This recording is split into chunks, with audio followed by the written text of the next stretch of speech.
Our podcast guest for today is none other than the Aditi Surana. And she is a powerhouse. She is humble. You know, when I first called her to record a podcast, she was ready to record it right away. Like, she was like, let's start recording now in 5 minutes. And, you know, that just shows how ready she is, how authentic she is. How humble even to share her free time, even though she is extremely busy and doing a multitude of things. She is a high performance coach who uses very unique methods. She uses graphology, and I found out about graphology and what it means and what it is during the shooting of this podcast. And I'll be honest, after the podcast, I've reached out to her and I have, had her talk to me about high performance and other things. And I think I have gained so much insight in even like a 30-minute conversation with her. It's amazing. I left the conversation feeling like not only I have learned so much today, but I need so much more Aditi time in my life. Follow her on social media. She's amazing. She does a lot of things. She's now an actor also. She's constantly challenging herself, inventing herself, reinventing herself, owning her happiness. If she doesn't inspire you, nothing will. Hey Aditi, so happy to see you and being able to talk to you today. Hi Neha. Thank you for having me. I hope you're feeling better. Oh yes, I am feeling better, but as luck has it, I recovered from COVID, my husband recovered from COVID after me, and now my daughter has COVID. As of 2 days ago, she was My God. detected. So it's been like a month-long thing, but Yeah, I'm I sure can we are at the imagine. tail end of it at this point. Okay. Good to know Thanks for that. asking, though. So we've met once over the phone. We had a conversation. I've been following your content, so I feel like I know parts of you. But can you, for people who are here today and listening today, tell us a little about you? Introduce yourself in a way that everybody gets to know a little bit of you. Sure, thank you. So I work as a high performance coach. It is a journey where I work with individuals, I work with leaders, athletes, artists, directors, actors alike, and I take their journey from point A to point B. Now, the beauty is when you work with a coach to be able to do it, they study your personality. So, I did many years of being a behavioral analyst. So, I'm certified in multiple psychometric tools and methods of basically understanding who you are and what causes you to be at point A, and then find the best possible tools, methods, hacks, routines that can get you to point B. Now, while doing all of this, I am also a graphologist, which means being dyslexic, I had this superpower to be able to study people just by the scribbles that they do on the paper, because there's a mind body correlation that gives away a lot of your personality. And I started doing it when I was 14. And eventually I learned there is a subject like this, and there are people who have done careers in it. So I just knew I wanted to do it. So I became a professional graphologist at 18, I believe, and then never stopped. So that's one of my secret sauce recipes that I use in my coaching methods. And I'm also an actor. Wow. Haven't heard of the graphology ever before. Is that like if I was to scribble something on paper, you could read about my personality from it? Exactly. I will know everything about you, Neha. Like things that otherwise only your closest friends or your parents would be able to tell. And it is not nothing to do with future prediction. It's about personality is like a mathematical accumulation of all the choices that we have made. So most of us keep repeating the choices that we make to a point that the neuro pathway corresponding to that keep repeating themselves. So when someone writes knowingly, unknowingly, mostly unknowingly, their body gives away the information that the mind holds. And it is fascinating beyond belief. For our listeners, Neha is holding her handwriting in the air in front of the camera, and she's like, Aditi, look at it, look at it. This is something I scribbled on. What does this tell you about me? Does this? I mean, I need a closer look. Come on, like this. this is Okay, how I hold. typically scribble. Okay, I I can't see it literally, clearly, but if you send me a picture, I'll be able to tell you. okay, maybe for another day, but I'm just saying, that's really interesting. And yeah, something I'm going to look up after this and see, what it really is. So So, I, at one point, developed my own technique. I call it grapho coaching. Like, coaches, you would know this, coaches or any mental health professionals or anybody who's studying you to help you give some guidance, some sort of guidance, operate from the information that the client gives me.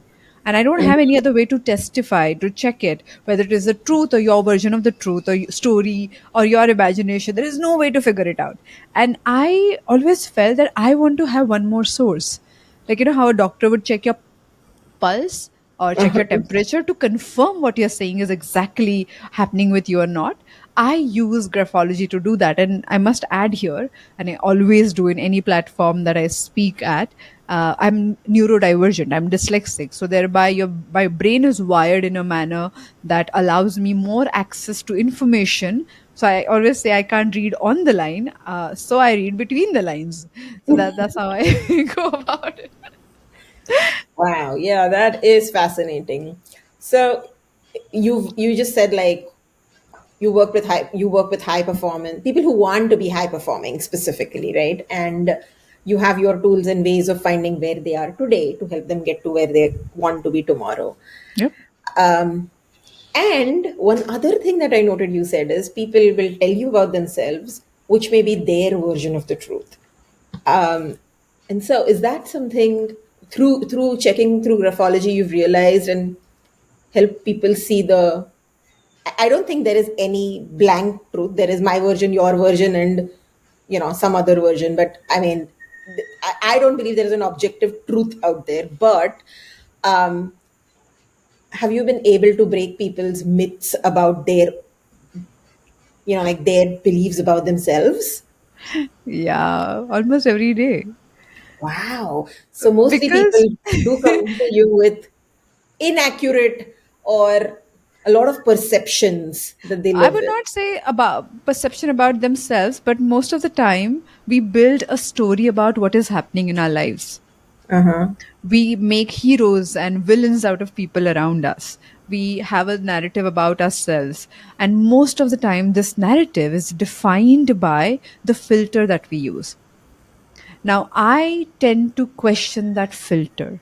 I specialize in shattering that filter so that you get to see the truth and you get out of your own mental trap that you have created over the years. And nobody can see through that. See, the biggest problem is if you don't know where you stand, all your attempts to move forward become feeble. I'll give you an example. Like being a content creator, my team was telling me for many, many months that, oh, let's make a video about morning routine, what all people must do, and what do you do, Aditi, and all of it. And I refused that idea and I kept postponing, and I didn't know why I was doing it. I just didn't know, I was not convinced. One day, when I was doing some writing, I realized that as an influencer, as a content creator, I have mastered something by putting, say, 20 years behind it. So I'm in learning stages, I'm on level 4 or 5. A person who looks at my routine and merely copies it, when they are just at level 1 or 2, they think this is like the thing to do, which is not true. Most of your sports athletes, everybody that we look at and say, oh, that routine I want to follow, that technique I want to follow, we operate from the final, or people who are already successful in that.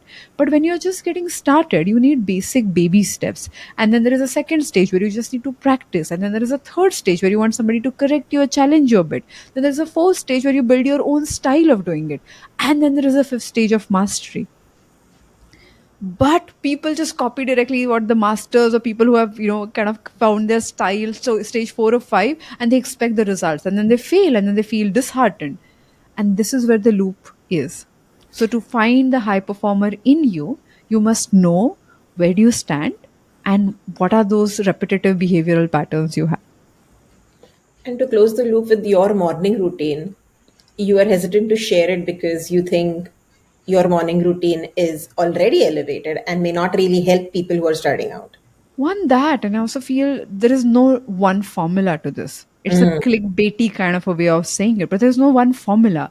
Like I feel as a coach, I feel it's my responsibility to make sure that I give people a thought process that allows them to think and come to the solution that would work for them, instead of just giving the fish so that they come to me and they, oh my god, your content is great. Like this is a very easy 3 ways to go about it. And I also did that in the past. Nothing wrong with it, but for me, I feel the genuine contribution in Neha's life would be where I sit there and I say, Neha, what if you ask yourself this question? And what if you use this technique? And when Neha make that technique hers, then she would never forget. Yeah, I love that. I love that. So tell me this, since you work with so many high performers, what is the top one or two things that have held people back?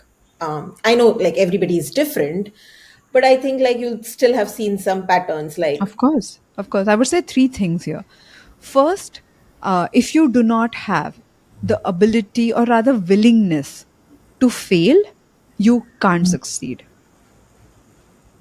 Please, Okay. please, please think about this. Most people think, I'm going to get that success formula. Everybody you think is successful, and I don't even know your references, but I can guarantee you that those people have worked extremely hard at getting up after falling. Yeah. Yeah. And so that involves taking risks, but also having the confidence to fail. Not confidence, willingness. Willing. Nobody has confidence to fail. Let's be honest. We all feel scared. Like I was watching some, I think some like Nadal or somebody's interview yesterday, and he was talking about like it's scary when you're there. You know, when you have so much at stake, it's scary. Like I would say, as an actor, like I understand only as a coach, it's just slightly easier because it comes naturally to me. But as an actor, every time I have to fight for that particular scene's objective, it's scary. It's scary what will happen and how it will go and what. But that fear is the point. Your willingness to show up in spite of that fear is what is the differentiator, is what will make you like really really different. Because if you're not scared, if it doesn't give you butterflies, then you're too comfortable in your zone, right? And if Yeah. your fear is too much and you're giving you anxiety, then you are like really far out in the water and you don't have control. But that fear that makes you go a little numb and you still show up, and then it makes you feel uncomfortable and then you still show up, is what you got to do every day. But don't you think showing up despite fear requires a level of courage, a level of Yes. confidence, a level of belief that even if this is uncomfortable and even if I fail, that doesn't mean I am a failure, or it doesn't mean a dead end to me. It is just a blip in time which I will overcome. And I think that thought, to be able to have that thought before, like ahead of time, is what allows you to then accept the fear and do it anyway, right? So Neha, I'm not saying yes to what you're saying. You're not incorrect, but I'm not saying yes to it because I know people wait for that confidence to be there to make their choices. And confidence comes as you're in the process. Confidence comes when you start I, getting something right, even small parts right.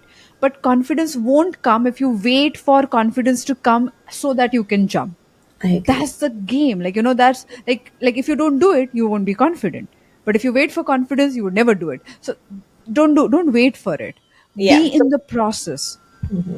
So confidence is probably not the right thing you want to focus on starting out. Instead, Courageous.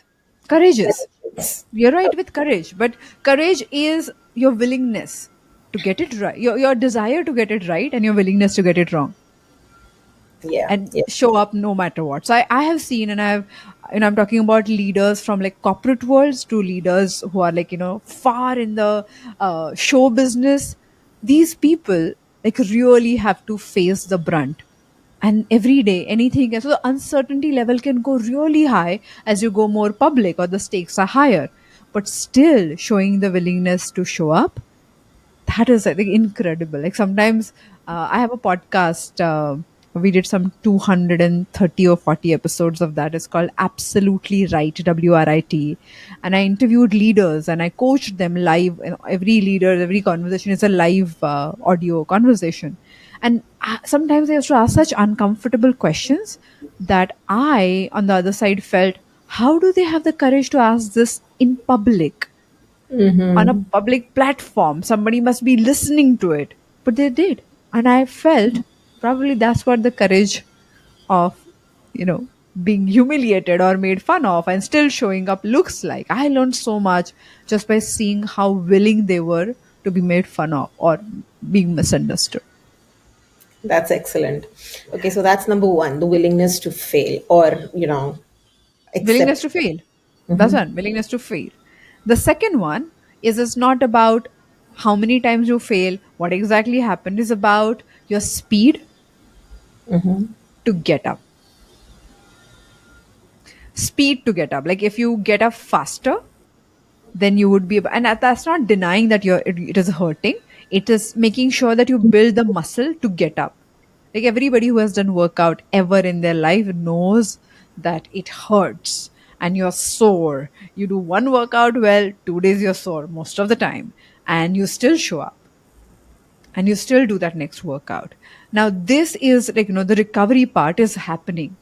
But here you are getting back to it, getting back to that activity because you require, like, I believe mastery requires occurrences. If you don't give enough occurrences, the brain is not molded in that manner. The neuro pathways are not built. So you may talk about it, you may think about it, but be an action hero. So my second point is, if you fall, if you fail, if you get it, whatever, be an action hero. Commit to action. Small, big, humongous, baby steps doesn't matter, but commit to action. Because ideas don't change histories, actions do. Yeah, and the speed matters at which you get back. Yes. Speed matters. Like it's not like how fast, but like just making sure that you focus on getting back. So don't obsess about the word speed here. What I meant was just get like having that singular focus. I fell down, that's okay, but I'm gonna get back. Get back. How do I get back? What can I do? Who can I talk to? What are the ways? What recipe are they using that I don't have? So when you're like really, really in the game of getting back up, you'll change, and then it becomes literally an adventure. You're like, oops, I fell. Let me get back. And people initially didn't What else can believe I this. do? What else can I do? Like who can help Exactly. me? Yeah, there are these all these things that spark in your mind. Exactly. So then the failure becomes like, or the fall becomes like the pitfall only. The fall almost becomes the accelerator to growth. May or may not. Some No. people have felt destroyed in the fall and they did something else. But when your focus is on getting up and constantly like saying, hey, what can I, when you're like, that is like Yeah. a game, then Yeah. you might fail in this, but then you'll try something else. You may, because people have gone through breakups and breakdowns and burnouts. And I've met people at that point where nothing feels correct. Now, just to recover from there is tough. You can't take all the steps to necessarily accelerate the growth. In the ICU, you require basic tools to just get walking. I'm talking about like mentally, if you're that damaged or that hurt, then you're in the ICU. And I tell people, you're in the ICU, it's okay. You don't want to run right now. You just want to take the steps and get up from the bed. That's it. That's the only objective we have. Then we take the next step where we say, okay, now let's start walking. But these are the steps required to be able to start your journey. So I'm saying this because recovery is great and is amazing and we want to do it. But my focus, if it is to get back up, I will do whatever is possible from now, from here, from this point, and all of it is okay. Interesting. So we know willingness to fail, willingness to then get up Act, and act, be an action hero. So if you're be an thinking about it, be an action hero. And the third one is keep the promise you make to yourself. You are the most important person in your life. People learn how to treat you on the basis the way you treat yourself. Okay, so if you don't like somebody's treatment, especially a closed person, ask yourself, do I treat myself like this in front of them? Do I what do if something? It's almost like, what gave them the permission to treat me like this? Did I contribute to? Not even permission. I'm just saying, like, do have I set those standards? They're not Mm, doing it. You can't, like, the best example is, imagine a couple is in the car and they're fighting with each other. They're like, screaming, and there's a match back and forth going on. The very moment the car is stopped by a cop and the cop comes and asks a question, your tone of voice changes. You're very polite. How? Like, hello, you were in the middle of this heated argument and you were insulting the other person, but you regulated it because you can't afford to talk to the authority the same way you're talking to somebody who is very close to you. We switch. So similarly, people have the whole range to be respectful or not, to be nice or not. They have the whole range available. But what range they choose with us depends on how we treat ourselves. And I know it might sound like oversimplification of, like, oh, is it like the only factor? No, it's not. But largely, if you treat yourself in a certain manner, people are influenced by the way you treat yourself. So let's dig a little bit in the example that you gave me, right? If you're in a car and you're having a heated argument with a friend or a spouse, or and this cop comes in, and you change your tone of voice when talking to this cop, which you could not have done as a flip of switch talking to this spouse or That's what friend, we tell right? ourselves. We say, oh no, I can't do it. No, no, oh, I was angry. Do you expect me to just drop my anger and be normal when I'm in the middle of it? Do you think Mhm. it is one? That's how we justify our behavior, Yeah. right? But it is possible. It is so relatable. Yeah, it is so relatable.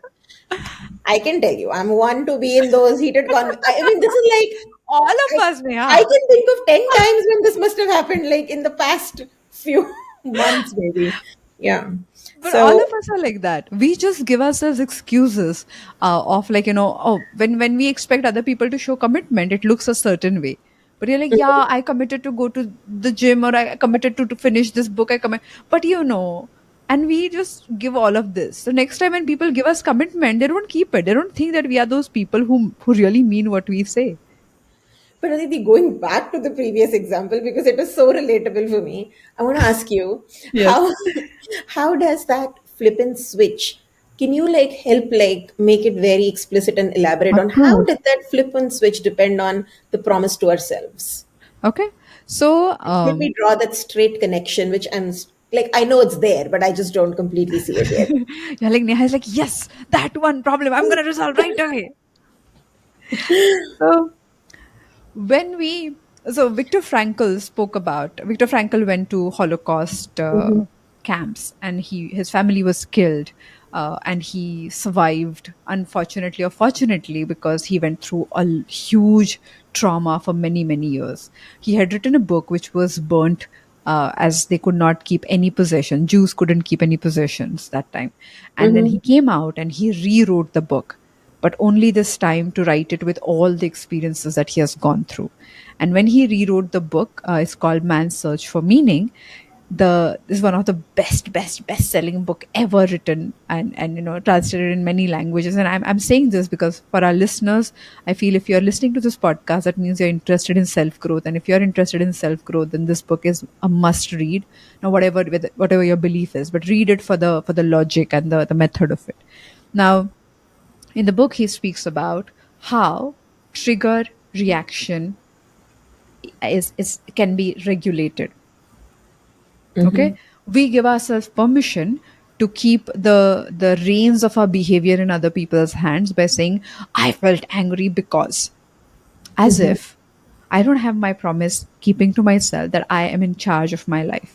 Okay. Right, I don't have the promise to believe that I am a self sufficient person, and I have control over what I create, irrespective of where people want to take me, what they think about me, what they want to do. Like, we just believe, and we just convince ourselves that it is not true. It's not happening. It's just, like, literally something that is beyond my control, which, by the way, is not true. So when Oh. he was in the Holocaust camps, concentration camps, he realized that people in the most difficult situations also made choices which were pro humanity. And it blew his mind. He's like, how is it possible? How can a person who does not have enough to eat can think about sharing something from his limited resource that is available? How can he be concerned and empathetic and all of those, great humanitarian values? And that blew his mind. He said, oh, wait, there's a thing about the trigger and the response. It's not an automatic system. We all can break that quick action reaction loop by adding a pause in the middle. Interesting. Like slightly off topic, but what comes to my mind is that yesterday I was at an event, an office event, where we were doing an icebreaker. Okay. We were with a larger team, and just to get to know each other, we did an icebreaker. One of the things we did as part of that is we were in small groups, and everybody shared one interesting fact about themselves. Okay. Okay. And in my group, there was this girl. Um, she said, an interesting fact about me is that I never get angry. And it blew Neha is my, like, that made me angry. it blew my mind. Okay. So funny, like in a humorous way, we all said, "Oh, we're going to test that." Okay, Hmm. like but when Challenge accepted. I did come home, that stayed with me. Right, when she said that I never get angry, and I was asking my husband, "Do you think that's even healthy?" Like, is she not experiencing the full spectrum of emotions that you're supposed to experience as a human being? I like And it where it is going.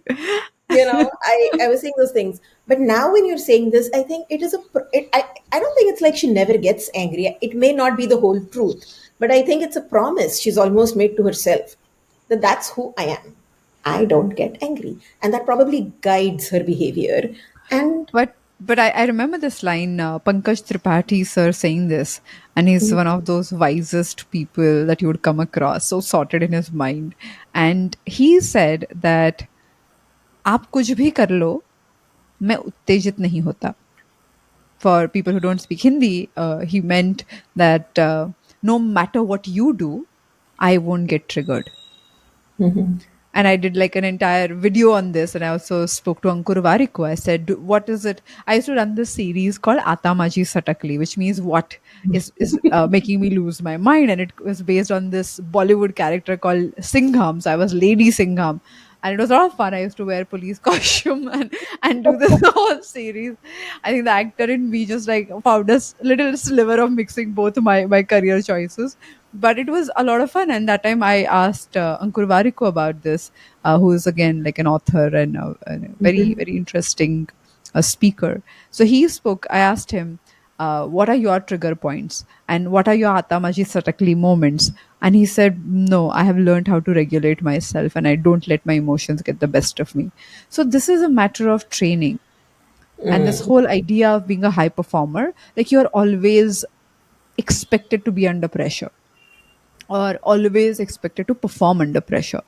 Now, somebody who gives into the pressure, who does not know how to regulate his or her internal environment in that situation, will always be subjected to the external environment, right? How other people are treating me, what is happening, or but if you want to be the person who's like, okay, no matter where I go, I'm going to figure a way to have maximum control over my internal environment, which means if somebody is insulting me, doesn't mean like I have to get affected by it.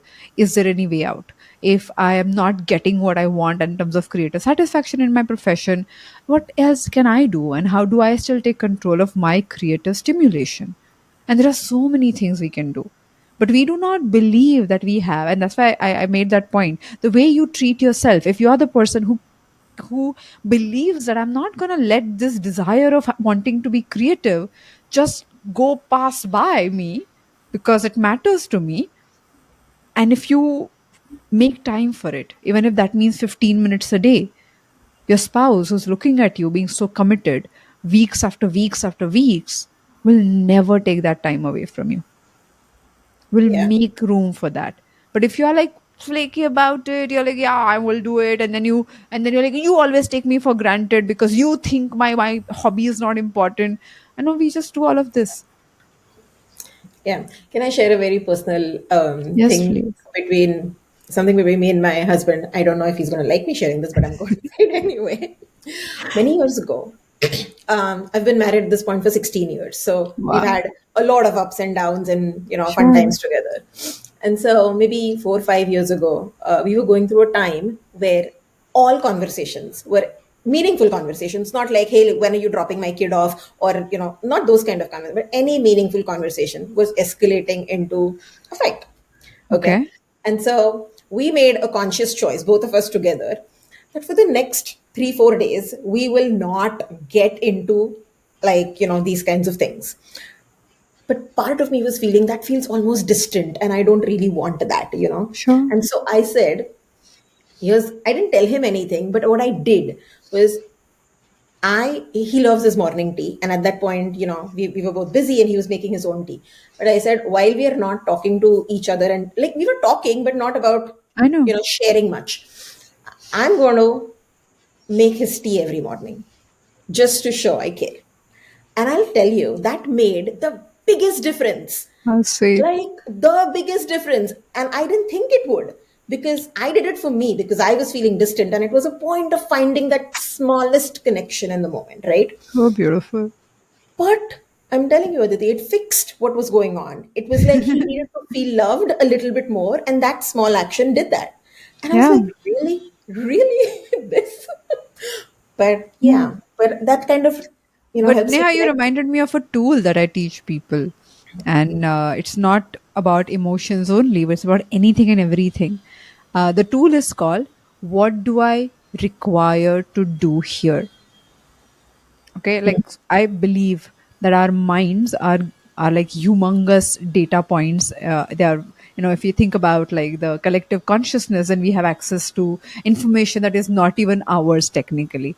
And I believe in that genuinely. So I feel when you ask yourself a question, which is like a, a Google search engine key, and you say, well, this, what do I require to do here? Your mind starts looking in different direction than focusing on why this is not working, why me, why does it always happen to me. Now all these questions are also questions, but they kind of direct you in a problem area. Whereas Yeah. if you ask a solution oriented question, your mind starts thinking about whatever can fix the problem or whatever. So many times I tell people to make a habit, or make this as a routine, to ask yourself, what do I require to do here? And I've had clients who would make a screensaver on their phone of this, because you really want to have this as a back of your mind kind of a thought in any situation where you feel that you're out of your wits, or there is no solution that is in sight, or you don't know what to do. Make Train your mind to ask this question: what do I require to do here? Not what I desire, not what I would like to, not what I prefer to, not what everybody else is telling me to, not what would make me a popular person. What do I require to do here? So, what you require to do was genuinely do a small act of love. But you thought what I needed to do was like prove myself, say what I needed to do. This is all of us do that. But what do we require to do is sometimes very, very different than what our logical brains are telling us to do. But Yeah. instinctively, we have a huge understanding in what we require to do. But we have not trained that part of our minds to be able to trust that awareness that we have. And that having that gut feel, I was reading somewhere that gut feel is not about intuition, that which is like a spiritual download. None of it. It's like a practiced behavior to a point that it becomes so subconscious that you think as if it is coming from somewhere, which people refer to as a gut feel. But gut feels become better when your occurrences are more and more and more. So when you train your mind to be a solution oriented person in every given situation, personal, professional, practical, but stuck in traffic, whatever that situation is, if you train your mind, and don't miss an opportunity to train your mind, but if it is about being a solution oriented person, then the confidence that you're referring to get up is not a different thing, Yeah. right? You will be able to trust that if I fall, I'll do something. So I don't have to wait for the confidence to come, or to feel that I can do it. Probably I can't, but I will figure this out. Everything is figure outable. That kind of Yeah. yeah, absolutely. So shifting a little bit, right, Aditi? I'm curious. Now you have this superpower. You can almost read people. you've done this for so long that it is second nature to you at this point, right? When you meet somebody. So has this, for you personally, led to being a more empathetic person, that you understand why people are doing what they're doing? Or has this affected you in some other way, like for you personally, now that you have the superpower, how does this affect your interactions with people? So I don't think it comes with the gift, because gift gives you insights, if at all. Like the dyslexic gifts give you insight, but dyslexia generally, not for me, for anybody, the different versions. But for most dyslexic, they have high analytical thinking and high empathy, and that's very problematic, because you are aware of people's emotions that they are not aware of, and the analytical mind constantly tries to tell you to figure this out, and then you just absorb a lot more. So I think initially I used to get affected a lot, and I used to feel responsible for things that I could not change. But I think many coaches and therapists go through that, where you want to do more than what you should or what you can possibly. So knowing what you can and cannot do, things that you can influence and cannot influence, required wisdom. And that reminds me of the alcoholic anonymous prayer, which says, "Give me." I know it in Marathi actually. जे टाळणे अशक्य दे शक्ती ते सहाया, जे शक्य साध्य आहे निर्धार दे कराया, which means if I can't change Give me it. the serenity to know. Yes, serenity. Exactly. That one. I used to say it as a child. In my mind, I know the English version, but the Marathi one I kind of stayed. But that, like, when you know the wisdom, and it took years of practice, and working on your own ego to know that what you can and cannot do. And I feel I must speak about this, like, uh, I thankfully, touch wood, like I got success in this field very early on. And the side effect of that is you feel that you have arrived, you got this, you have the special power. And that was such a slap on my face. It was unbelievable. Like, because you think, and I was just merely, what, 22, 24, and I didn't have the experience of life. But because all these CEOs, CXOs started coming and talking to me, I thought, oh my God, there's something in me, and it damaged me a lot personally. So that I think I became, in that period, less learnable, and I became more from a, like, righteous about my choices.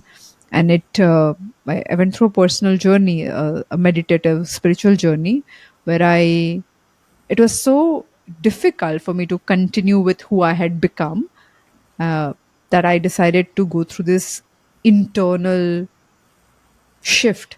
And one of the things I did that time is I changed my first name. So my given name was very different. And at 26, I opted for the name called Aditi, and all that I had built, all the brand that I had built till that point, I let go of it. And I said, I'm going to, Aditi means unbounded. So I felt I want to operate from unbounded consciousness, and it was a conscious choice.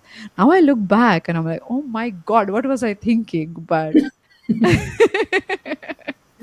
but I think, But Aditi, tell me this, right? Thank you for sharing that. But tell me this.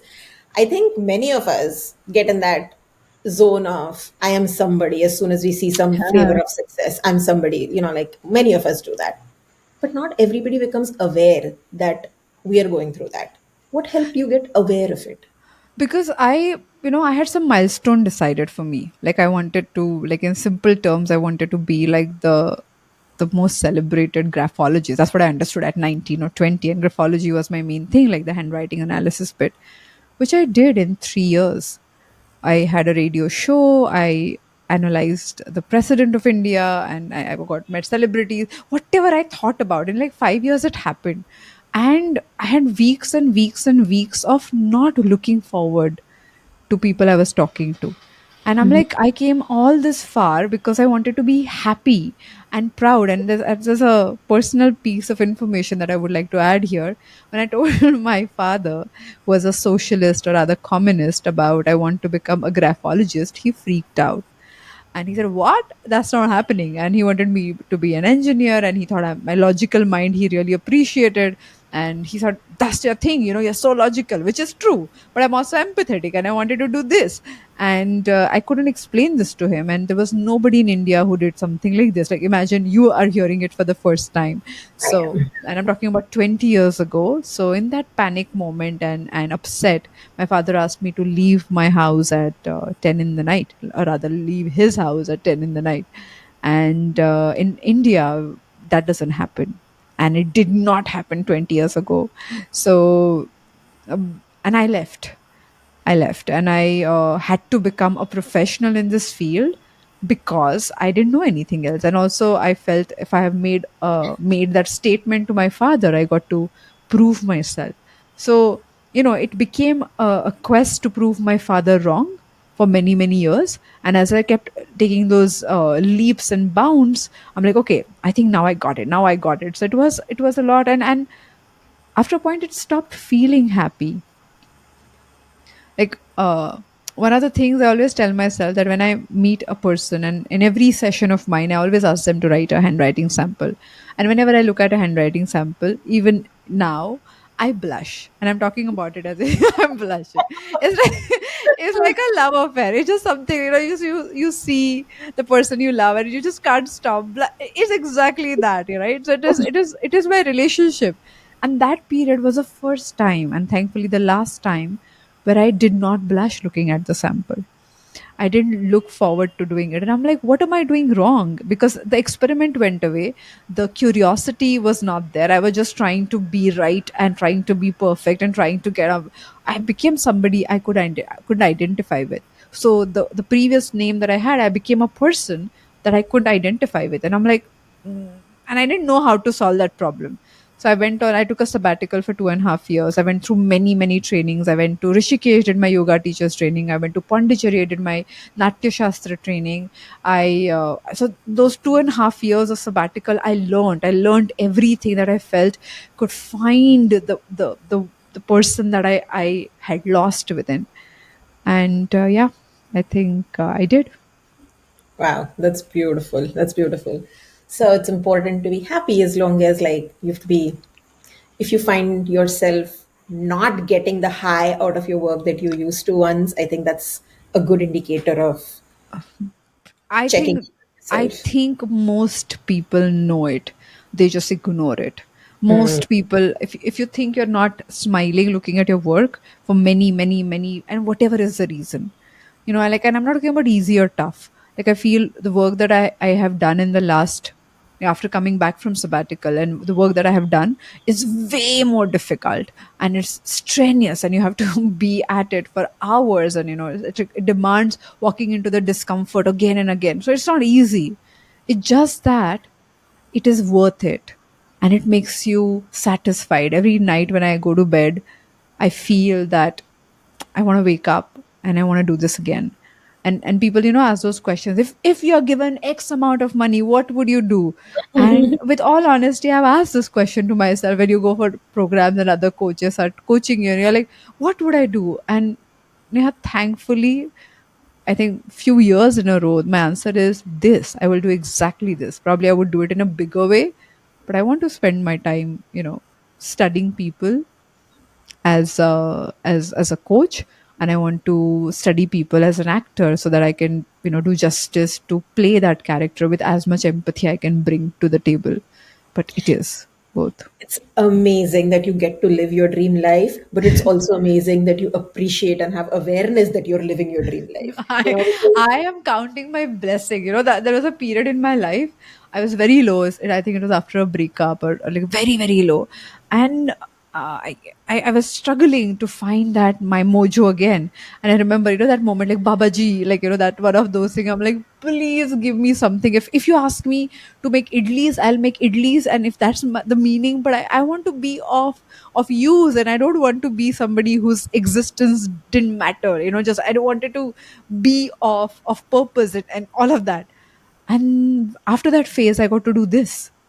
So you have no clue how grateful I am to know that every day I wake up and I get to because if it were idlis, I would have made idlis, right? If that's what I was told. It was that moment of sabbatical where you're negotiating things, and I do make good idlis, so people would have been happy. But the point is the fact that you get to do this, and life brings you the possibility of living the dream, the talent, the curiosity, and I think we should do enough in our life to spend time on gratitude.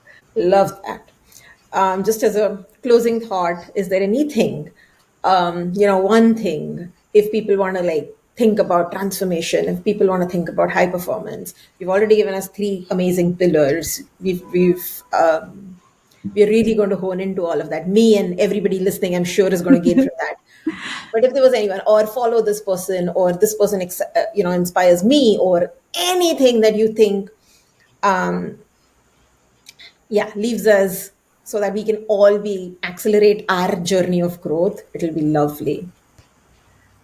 I want to say one thing, that when you commit to yourself, you start realizing the gaps, and it's the most uncomfortable part of that journey. But if you avoid the grind, you avoid the growth. Like, I have some amazing people who, I'm talking about authors and people like Brené Brown. She speaks about vulnerability, or Simon Sinek. He speaks about start with why. There is a lady called Esther Perel. She speaks about relationships and how you can honor each other. Now, whatever is your challenge or a problem, you will find we live in that day and age where, interestingly, all these amazing people who would have only taught you if you bought their books or went and attended their programs, but now they are giving away the key because of the content and podcasting and all of it. If you're willing to learn, then everything changes. But I want to end with a story, something that just came to my mind right now. I was in London. It was 2012, I believe. I had gone for a conference where Louis Hay and Dr. Wayne Dyer was there. Okay, Wayne Dyer is this. He was a very motivational speaker, but he was this tall American man. He was 6 plus something, and as he walked out of his session, then there were hundreds of people, like at least 1,000 people were in that conference, and hundreds of people just were around him, and they just circled him, and he was like, or giving autographs, taking selfies, all of that was happening, and he looked at me from a distance, and it's a moment where your life kind of like pauses and you're like, what's just happening? So, and I was wearing something Indian, like I I have this thing every time I love my Indian cultural outfits. Wherever I am, like, mostly try to figure out, especially internationally, I would always wear Indian clothes. So I was he spotted me, but there were Pakistanis and there were Bangladeshis and there were Sri Lankans, so it wasn't like I was the only one wearing like a Indian Yeah. stuff. So he walked across, and as he walked, like, all the people who were around him walked along with him because still were taking selfies and all of that. And he walks up to me and he says, are you from India? And I said, yes. He said, my gurus were from India. And I said, I know, I have read about it. And he pauses and he said, can I give you a hug? And I am like, yeah, of course. And he gave me like the kindest hug. And before we could disengage that conversation, I asked him, I'm like, I've read so much. Is there something, one thing that you always vouch by? Because I'm like, he walked up to me and having I have to ask him a question, right? And I asked him, and he said, there's a there's some uncle I had who always used to tell me, don't die. And I'm like, huh? He said, don't die with a song in your heart. And I was in tears. I'm in tears even now as I speak about this, because that's what we do, right? We don't do justice to ourselves. So we have all these amazing songs that we can become. We can become these amazing people, but we just don't allow that seed to find its own way. So if you can do yourself a favor, please don't die with a song in your heart. Wow, Aditi, that is most beautiful thing I've heard in a while. And I Thank appreciate it you. so much. I appreciate you coming here. I appreciate Thank your you. energy, the way you've shared so much out of your life in a very short time, and it's felt really engaging. And thank you so much. I know everybody who listens to this will gain out of it. So Thank you. thank you so much.